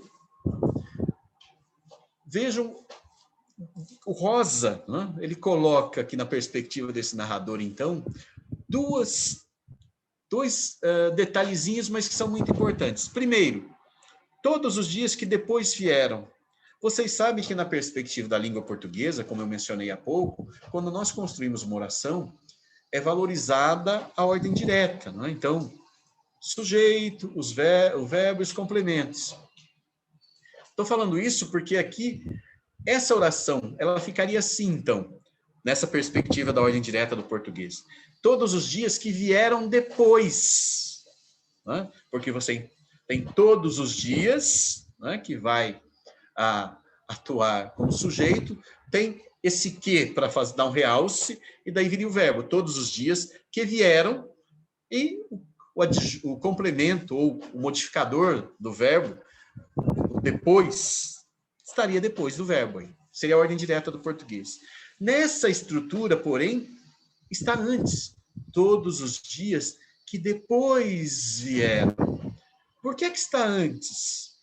Porque conhecendo esses detalhes da linguagem, convivendo com a língua portuguesa e com outras línguas desde muito cedo, o Rosa tem essa sensibilidade. Então, ele puxa, ele desloca esse depois para antes do verbo, para mostrar que esses momentos que acontecerão na vida de Miguelim depois, no enterro do dito, da morte, serão de grande, né, de grande impacto. Então, ele desloca esse termo para antes do verbo, para chamar a nossa atenção como leitores, já para esse detalhe. Isso é mais importante do que o verbo em si. Tá? Esse é o primeiro detalhe. E o segundo, que muitas vezes passa despercebido, é que o Rosa escreve, né, na pena do Rosa, mas na fala desse narrador aqui, é claro. Eram todos os dias que depois vieram, eram tempo de doer. Vejam, mas nessa segunda parte do período, tem mais duas coisinhas aí. Porque, vejam, o que nós se esperaria normalmente da perspectiva do português? Todos os dias que depois vieram, foram tempo. Né? Essa seria o uso do tempo verbal, que nós conhecemos como pretérito perfeito. Foram, né? É o pretérito perfeito do verbo ser, como tantas vezes vocês devem ter visto nas suas aulas de língua portuguesa. Mas o pretérito perfeito, ele indica uma ação que passou no passado, né? Que se passou no passado, descontem a redundância, né? Mas, né, que começou e terminou no passado. O Rosa põe na pena desse narrador, né, na boca desse narrador, o pretérito imperfeito, porque o pretérito imperfeito, essa forma verbal, como vocês sabem, ele também aponta algo que aconteceu no passado, só que tem uma diferença. Começou no passado e se desenvolveu ao longo do passado. Então, é importante que ele use, porque o sofrimento que Miguelin vai encontrar não vai ser um sofrimento, começou e acabou. Vai ser um sofrimento que vai perdurar. Então, por isso, eram em vez de foram. E isso é reforçado por mais um detalhezinho aí. Né? No final dessa segunda parte do período, era um tempo de doer. Por que ele não empregou era um tempo de dor? Porque dor, o substantivo dor, né, também é marcado por um momento no tempo.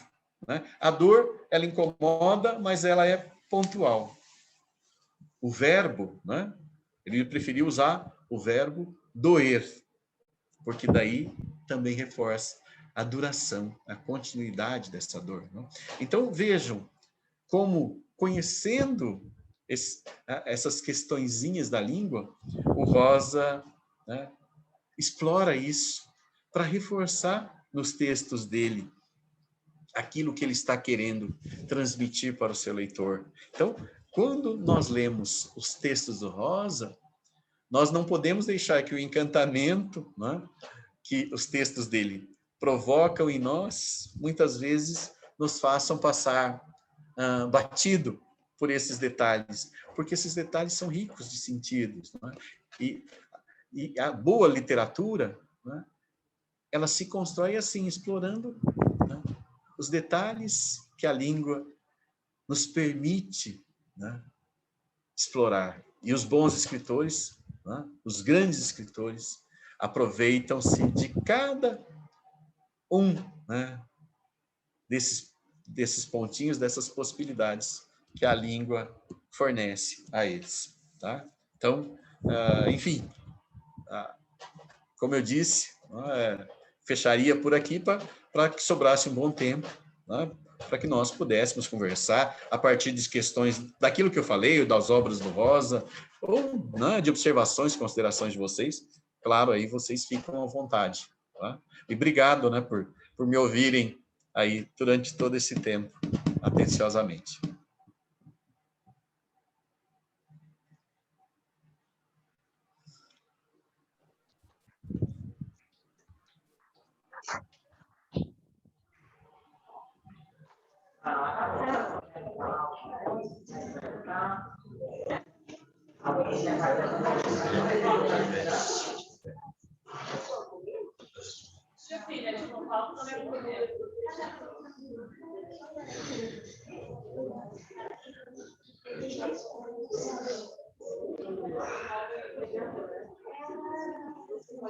Oi, Geraldo, sou Laís, tudo bem?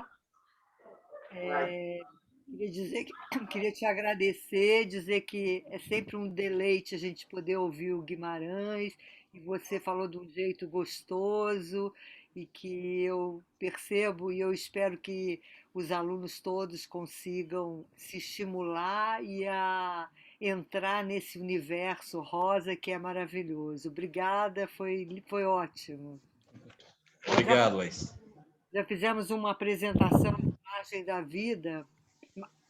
A Margem da Vida é ótimo. Eu já fui para outro autor. E foi lindo. Então, vamos ver o que vai acontecer agora no ato artístico do Guimarães Rosa. É ótimo, né? Porque no Primeiras Histórias mesmo, ele tem a terceira margem do rio, e ele tem na mesma obra as margens da alegria, né? Então, claro, né? O Rosa, ele amava os rios, como ele mesmo diz em um determinado momento da vida dele, que ele amava os rios, até porque sabia ele, né? toda grande civilização se desenvolve em torno de um rio, né? Então, a importância do rio, além de toda a carga imagética de vida, a água, né? Comporta da renovação da vida nas diversas religiões, a purificação tem sempre a presença da água por conta dessa simbologia, inclusive. Então, desse amor dele pelos rios, nós temos contos, narrativas extraordinárias. A terceira margem do rio é uma delas, mas as margens da alegria, né, em que ele explora ainda mais essa simbologia das margens. Além do Grande Sertão Veredas, que os grandes rios, o São Francisco, o Urucuia, perpassam toda a obra dele, enfim, né, é um universo maravilhoso. Eu achei o livro do O Visitante, que eu não conhecia, que é a conversa do Guimarães com Monteiro Lobato. Comprei, fiquei curiosa para saber a conversa, né? É uma figura. São duas, aliás, aí duas figuras extraordinárias, né? O Rosa e o Lobato. Alguém tem mais alguma pergunta? Lembra que a gente, aula passada, na semana passada, nós lemos mais um trecho, né, do texto do Miguelin. Vocês lembram qual que era a história? Alguém pode me contar?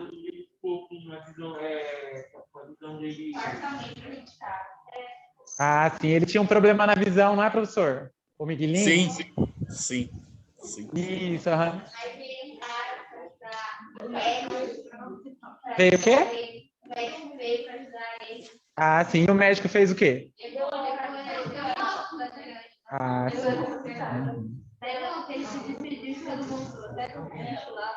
Então, foi o momento da despedida da família, porque ele foi para onde? Para São Paulo. Ah, foi para onde? Ah, para ganhar um óculos. Eu lembrei com eles que a gente, na aula da professora Ângela Guida, esses dias atrás, ela contou uma história do momento que ele morreu mesmo, né? Que ele pediu para ser enterrado de óculos.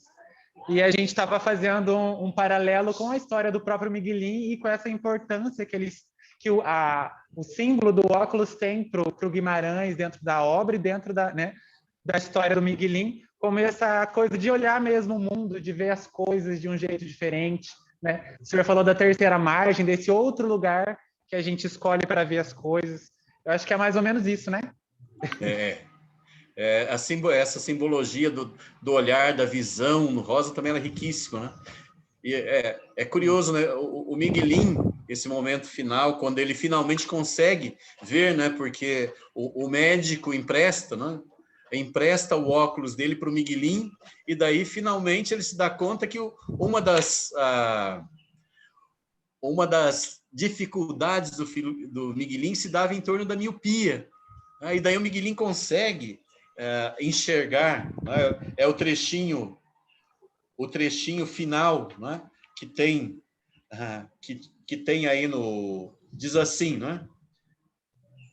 Nesse trecho final, e Miguelin olhou para todos com tanta força, é o momento que ele põe o óculos, saiu lá fora, olhou os matos escuros de cima do morro, aqui a casa, a cerca de Feijão Bravo e São Caetano, o céu, o curral, o quintal, os olhos redondos e os vidros altos da manhã.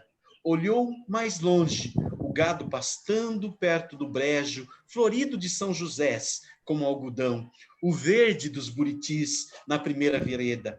O mutum era bonito, agora ele sabia. Olhou uma entina que gostava de o ver de óculos, batia palmas de mão e gritava, Sena, Corinta! Olhou o redondo de pedrinhas debaixo do genipapeiro. Olhava mais, era para a mãe. Drelina era bonita, a Chica, Tomezinha, sorriu para o tio Terês. Tio Terês, o senhor parece com o pai. Todos choravam. O doutor limpou a goela, disse, não sei, quando eu tiro esses óculos tão fortes, até meus olhos se enchem d'água. Miguelin entregou a ele os óculos outra vez. Um soluçozinho veio, dito, e a cuca pingo de ouro. E o pai, Sempre alegre, Miguelim, sempre alegre, Miguelim. Nem sabia o que era alegria e tristeza. Mãe o beijava. A Rosa punha-lhe doces de leite nas algibeiras para a viagem. O Paco falava alto, falava. E daí termina essa história extraordinária que é a do Miguelim, né? E tem um outro momento antes, né? Que o Miguelim, ele já, embora numa vida curta, ele já experimentou várias tristezas, vários momentos difíceis, né? Então tem um momento que ele vai perguntar para a mãe, já quase no final, né? Ele diz assim: mãe, mas por que então, para que é que acontece tudo? E a mãe responde. Claro, ela não tem pergunta para isso. Quem é que tem pergunta, né? Por que é que as coisas acontecem? Por que que a vida da gente é assim e não de outro modo? Por que que a gente tem de passar por isso? Às vezes, mesmo que isso nos cause tamanha dor, como é o caso da história do Miguelinho. Mas aí a resposta que a mãe dá, ela não tem resposta para a pergunta que o Miguelinho faz, né? Essa, mãe, mas por que aqui? Então, para que aqui acontece tudo? E ela responde: Miguelinho, me abraça, meu filhinho, que eu te tenho tanto amor. Uma resposta extraordinária. Enfim, às vezes a única resposta que a gente precisa é essa, né? Não é uma resposta que nos leve a compreender, mas é uma resposta que nos leve a se sentir amado, né? Porque é isso que dá sentido à vida. E mais uma vez o Rosa, nessa passagem do Miguelim, trata isso de uma maneira extraordinária, assim, enfim. Como eu disse para vocês, mais do que qualquer coisa, eu sou um leitor apaixonado de Rosa, então desculpem esses excessos aí. A gente está tentando montar também um perfil que é o perfil desse mineiro a partir das obras, né? A gente leu uma crônica sobre como é o mineiro nessas relações, não é? Lembra da aula retrasada? Como que o mineiro se comporta com essas coisas do mundo, o jeito de olhar a vida. Eu acho que tem muito disso dentro da obra também, né? Dessa personagem que é o mineiro na sua vida lá em Minas e a paisagem, tudo que interfere dentro dessa identidade do mineiro, né? E não é à toa, né, Luiz? Há pessoas que, claro, se apaixonam tanto por esse universo rosiano que vão fazer os caminhos, né? Os caminhos descritos na obra do Rosa. Todo ano tem uma excursão que refaz, por exemplo, o percurso do Jagunço Riobaldo no Grande Sertão Veredas. Claro, né? Além disso, a Casa de Guimarães Rosa, o Museu Casa de Guimarães Rosa, em Cordisburgo, todos os anos, na última semana de junho, que é a semana do aniversário natalício, né, de Guimarães Rosa, já há várias décadas nós temos a Semana Guimarães Rosa. Então, Cordisburgo vira uma festa. Além dos estudiosos da obra de Rosa, leitores, né, da obra de Rosa vão para lá, os grupos de leitores. O grupo Miguelim, de contadores de histórias a partir da obra do Rosa, que faz um trabalho maravilhoso. Vocês encontram no YouTube o grupo Miguelim, declamando, contando trechos de obras do Rosa de uma maneira extraordinária. Vale muito a pena ver aí pelo YouTube. Então, vira uma festa.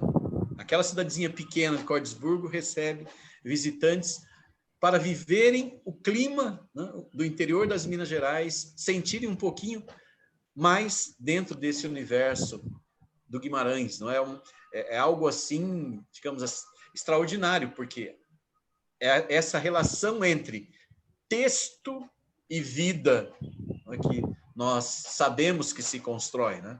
Os grandes livros, as grandes obras, é isso. Passam a fazer parte da nossa vida. Todos nós, né, temos livros de que gostamos muito, porque eles se influenciaram de tal forma na nossa vida que não dá para imaginar a nossa história sem a história deles aí. É muito interessante isso. A Isabela vai fazer uma pergunta, Pro. Eu não tenho certeza se eu vou conseguir responder. Porém, falando sobre o Miguelin, eu não sei porquê, mas me lembrou o Guimarães. E eu queria saber se o Miguelin é inspirado nele. Todo criador, Isabela, todo criador, certamente, ele coloca um tanto de si nas suas criações. É difícil, inclusive, para o próprio criador, às vezes, saber o quanto da sua criação tem ou não dele. Então, certamente, o Miguelin tem um tanto de Rosa na composição dele, né? Um tanto das vivências do Rosa, dessa percepção que o Rosa tinha do mundo. Então, essa questão, né, da miopia, certamente é um traço do Rosa no Miguelin. Agora, como isso foi reconstruído no texto literário, é algo muito difícil da gente precisar. Mas, certamente, né, há algo do Rosa no Miguelin, inclusive, como eu disse, a partir desse traço da miopia. E deve haver também, é certo, uns tantos outros Miguelins que ele conheceu nessa vivência dele no interior das Minas Gerais, como médico, inclusive, como eu disse, que ajudaram na composição desse Miguelin, né? Porque as personagens literárias, elas têm isso, né? Elas são ainda mais complexas, né? A construção delas é um trabalho árduo, né? É por isso que todos nós, de certo modo, acabamos nos reconhecendo nas obras que lemos, né? E às vezes até reconhecendo de tal forma que alguns momentos falam, mas espera lá, eu conheço alguém como, né? Alguém como o Miguelin, por exemplo. Então, eu responderia afirmativamente a sua pergunta, né, desse modo, dizendo que certamente há algo ali do Rosa no Miguelin. Quanto e como é difícil a gente precisar. É isso. Obrigado, Pro. Agora a professora Lilian, de música, de canto aqui da casa, vai fazer uma pergunta também. Então, o pessoal pediu para eu falar uma fala que o Caetano falou, a gente tem um carinho nessa fala, assim, que uma vez a gente montou uma cena aqui na casa com a Terceira Margem do Rio, e aí tem uma música, né, que eles cantam, linda, da Terceira Margem do Rio. E aí ele fala que quando ele vai para o sul, ele se sente na Europa, quando ele vai na Bahia, ele se sente na África, e quando ele vai para Minas, ele se sente dentro do Brasil, né? E é muito emocionante, assim, ouvir as falas do Guimarães sobre Minas, assim mesmo, né? Essa sensação, assim, de rio mesmo, né? Que você falou que para ele tem que ter o rio tem uma calma infinita, assim, né? E muito lindas todas essas falas, professor, muito obrigada, tá? E uma coisa, não sei se é uma pergunta, mas assim, é uma coisa que eu observo muito na literatura brasileira, quando é sofrida demais, cara. Nossa, é um sofrimento dos contos na literatura brasileira, assim, né? Eu ouvindo você falar do Miguelin, eu lembrei de um personagem do José Mauro Vasconcelos, do Meu Pé de Laranja Lima, que sofria muito também, assim, né? Então, eu queria saber se existe já algum estudo, alguma coisa que aborda, ou sei lá, né? Porque é muito peculiar isso, essa coisa do sertão mesmo, né? O sofrimento que tem o sertão. E era isso que eu gostaria de observar. Não sei se você tem alguma coisa para acrescentar sobre. Obrigada. Não, obrigado pelas palavras, Lilian. Bom, primeiro, com relação a Minas, Minas realmente é um mundo à parte, né? Eu sou paranaense, não sou mineiro, bom, mas minha esposa é mineira, então eu tenho uma certa familiaridade com Minas, né? Inclusive eu me casei em Minas Gerais, né? Então, e andei um pouco, tive a oportunidade de andar um pouco pelas Minas Gerais, mas de fato Minas, se você pensar que Minas nos deu para a literatura brasileira, por exemplo, né, Guimarães Rosa e Carlos Drummond de Andrade, no século XX, pelo menos, o maior nome da literatura na prosa e o maior nome da literatura na poesia. E não apenas na literatura brasileira, porque são dois extraordinários literatos, né? Dois escritores de primeira linha. Eu costumo dizer que o Drummond, por exemplo, se ele fosse mais traduzido, ele seria considerado um dos maiores nomes da poesia mundial, porque o que o Drummond faz em termos de poesia é extraordinário, assim. Tá? E o Guimarães Rosa, por sua vez, tem um pouco mais de sorte, ele é mais traduzido do que o Drummond. Com relação à questão... Então, esse universo de Minas realmente é um universo mágico. Além, é claro, de ter lugares belíssimos, uma culinária extraordinária, enfim. Minas acaba sendo realmente um belíssimo estado. Além de toda a história, Ouro Preto, etc. e tal. Agora, com relação ao sofrimento na literatura, eu não sei se isso é particular, Lilian, da literatura brasileira. Né? Porque, na verdade, a criação literária, né? A arte em si, isso vale para a música, vale para a pintura, etc. Né? Ela nasce desse desejo grande que nós temos de expressar, né, o que vai na nossa alma, o que vai no nosso espírito. E é claro que alguns estados de espírito, né, talvez, aí é mera confabulação mesmo, é mera hipótese, não é? Talvez sejam mais propícios a construir a arte. Não que necessariamente o criador tenha de passar por esses estágios, né? Por esses estados ou muito eufóricos ou sofrimento. Não é disso que se trata. Embora a visão romântica, uma visão romântica da arte até defenda que assim o seja, mas não é esse o caso. Não? Às vezes, muitas vezes, basta o simples conhecimento, a simples observação ou uma vivência indireta desses estados, para que eles sejam transportados para as obras de arte.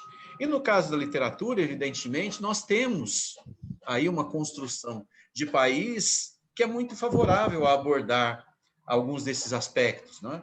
A história do Brasil, a forma como se deu, o nosso processo de colonização, não é? O fato de nós sermos ainda uma nação recente que ainda não resolveu muito bem todos esses traumas, não é? Nós temos apenas 5 séculos de colonização, de história, de vida, enquanto nação, isso é pouco, e como nação autônoma, independente, bem menos ainda, né?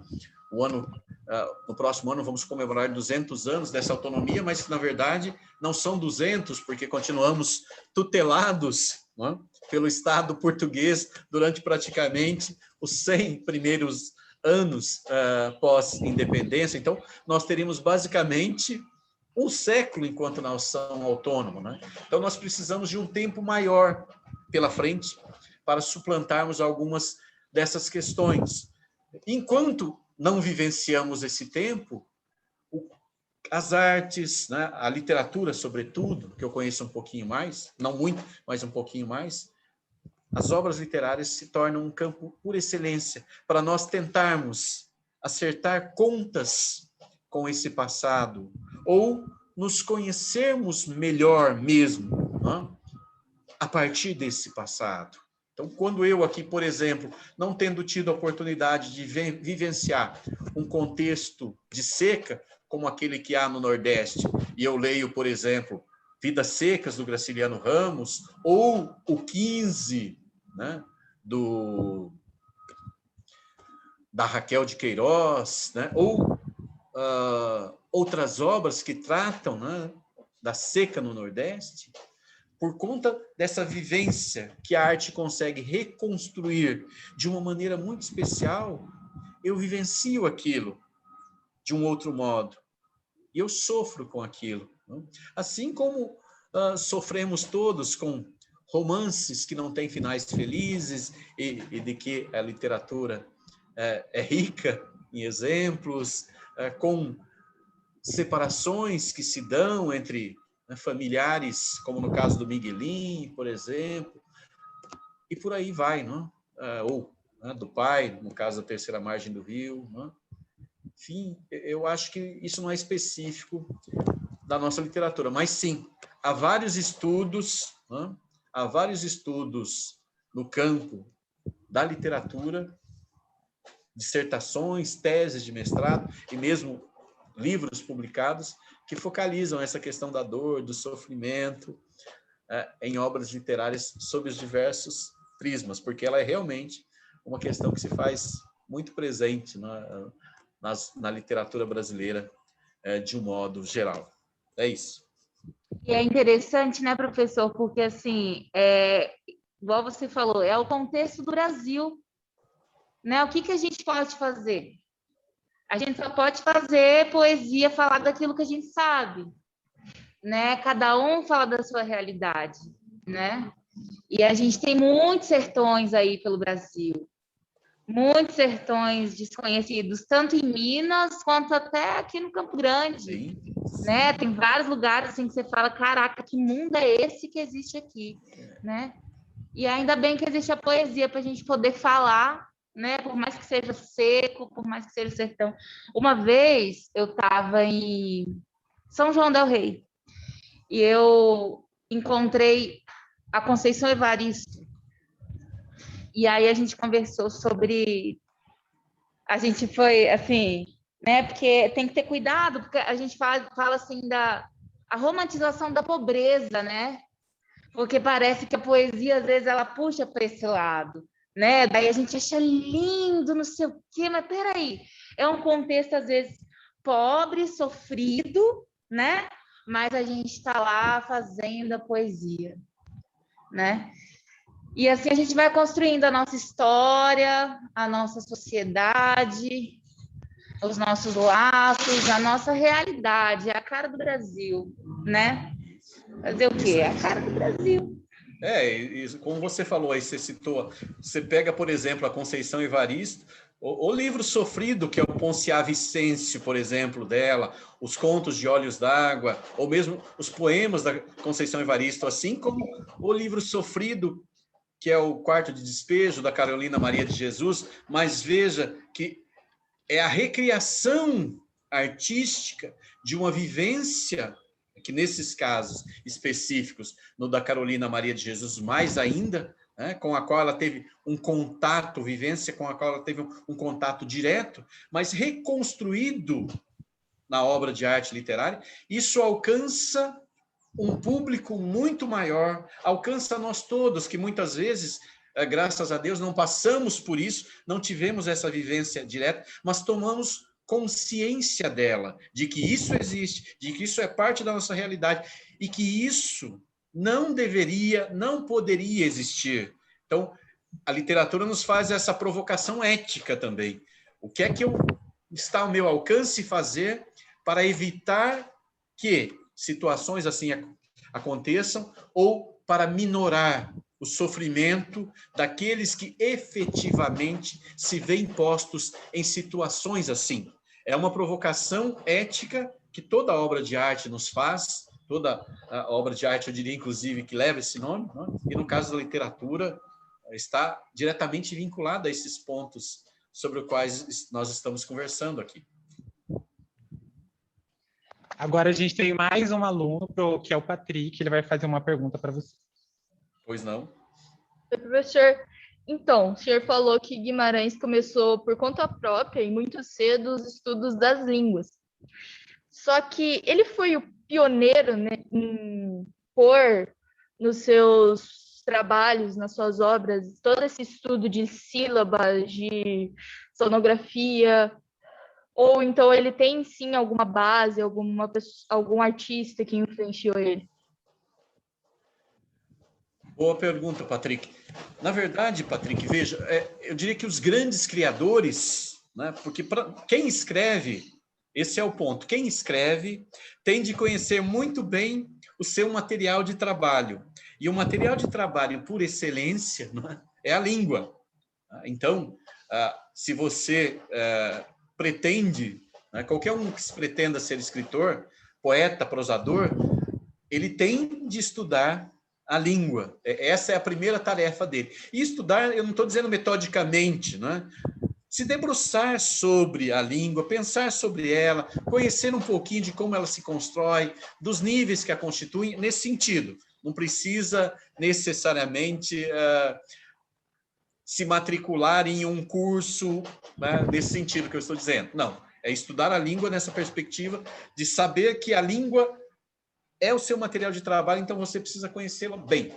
Guimarães Rosa, como bom escritor, ele se interessava pela língua, ele foi estudar essas minúcias. Ele não foi o único, né? Por exemplo, no caso, nem o primeiro, mesmo no âmbito da língua portuguesa. Né? Isso se você pega em outras literaturas, eu não conheço tantas línguas assim, então eu consigo ler um pouquinho em inglês, em francês, em espanhol, em italiano, né? Por exemplo. Consigo ler em algumas dessas línguas, leio um pouco mais do que nas outras. Tá? Por exemplo, leio mais em francês do que em italiano, por exemplo. Tá?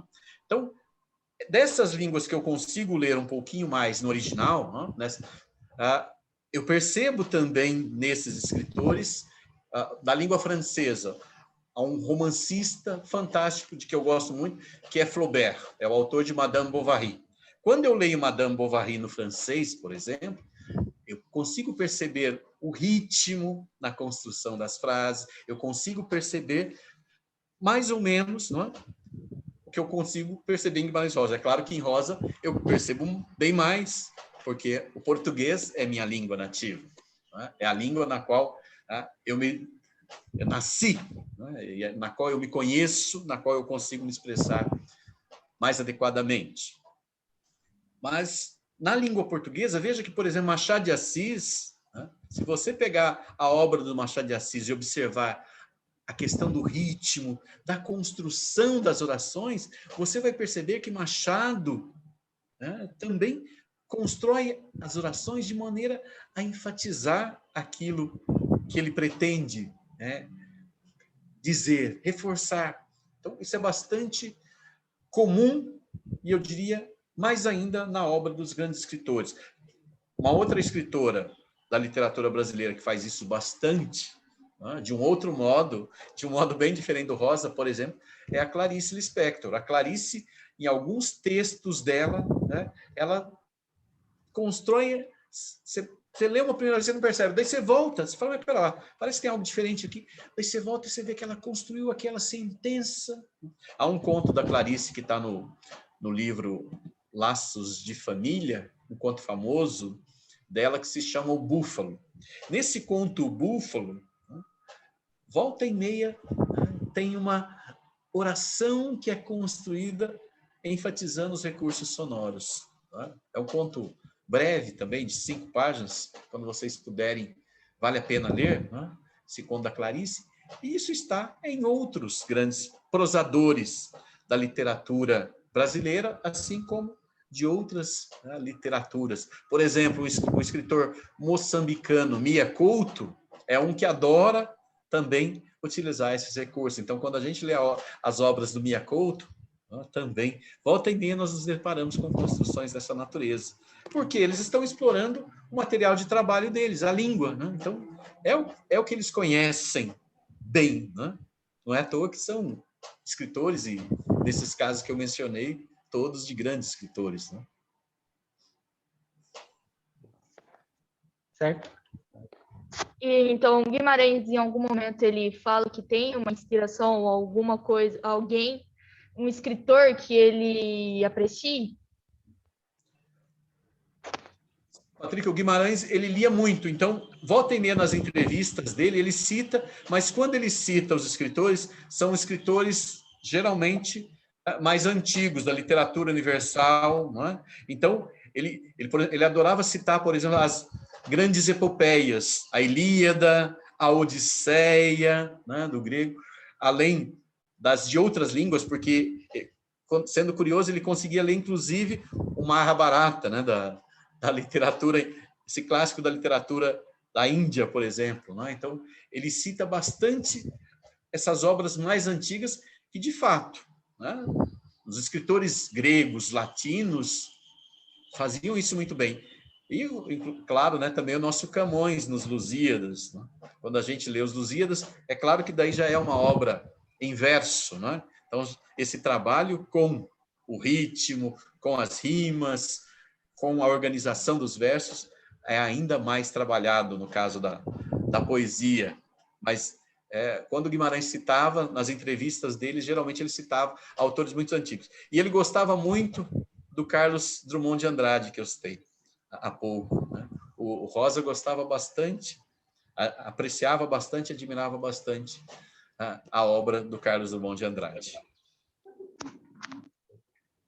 Certo? Mais alguma pergunta, gente? Só levantar a mão? Não? Acho que eles já estão meio cansados, professor. Quase 2 horas de conversa, né, de fala. A gente quer agradecer muito a sua presença. A Casa de Ensaio está à disposição para... Assim, a gente quer muito que o senhor venha em outro momento, presencialmente, para sentir a energia dessa galerinha. O senhor sabe Sim. como é, né? Sim, sim. É uma turminha muito especial. A gente fica muito feliz de poder, a partir de agora, partir para um outro espaço da nossa pesquisa, dos nossos estudos esse semestre. E com certeza o senhor vai estar fazendo parte disso e a gente vai fazer com que isso chegue em você também, pela internet ou para assistir depois o nosso processo também. Muito obrigado. Em nome da Laís, do Marquinhos, que é nosso coordenador, a casa agradece muito. Tá? Obrigado, Luiz. Eu também agradeço, sim. Foi uma oportunidade de matar um pouco a saudade. Durante 10 anos, eu ministrei aulas para o ensino fundamental e para o ensino médio. Né? Então, tinha muito contato com a meninada nessa faixa etária, né? Antes de vir para a universidade. A universidade, a faixa etária é outra, mas é sempre quando eu tenho oportunidade de falar para os alunos do ensino fundamental, do ensino médio, nessa faixa etária, para mim é sempre uma grande alegria, né? Porque é uma forma de matar a saudade desse tempo bom da minha vida também. Né? Eu agradeço a vocês pelo convite e essa oportunidade. Muito obrigado. E a gente que agradece. Obrigada, Geraldo. Obrigado, Laís. Aí.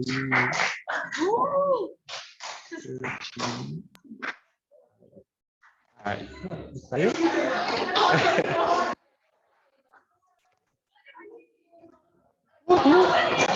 Acho que ele já saiu, né? Gente, ó, só pra gente, olha, só pra gente combinar uma coisa. A gente ia conversar com vocês agora, a gente percebeu que foi muito puxado, né? A gente está aqui há 2 horas, então agora a gente vai lanchar, tá? E vai ficar de boa para conversar, para ficar lá fora, para ficar aqui, até o horário da saída.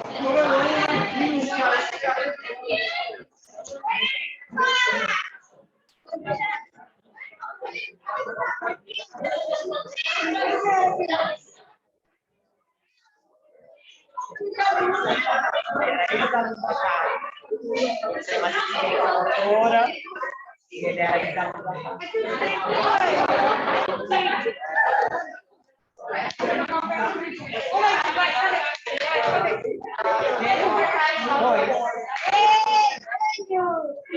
Oi.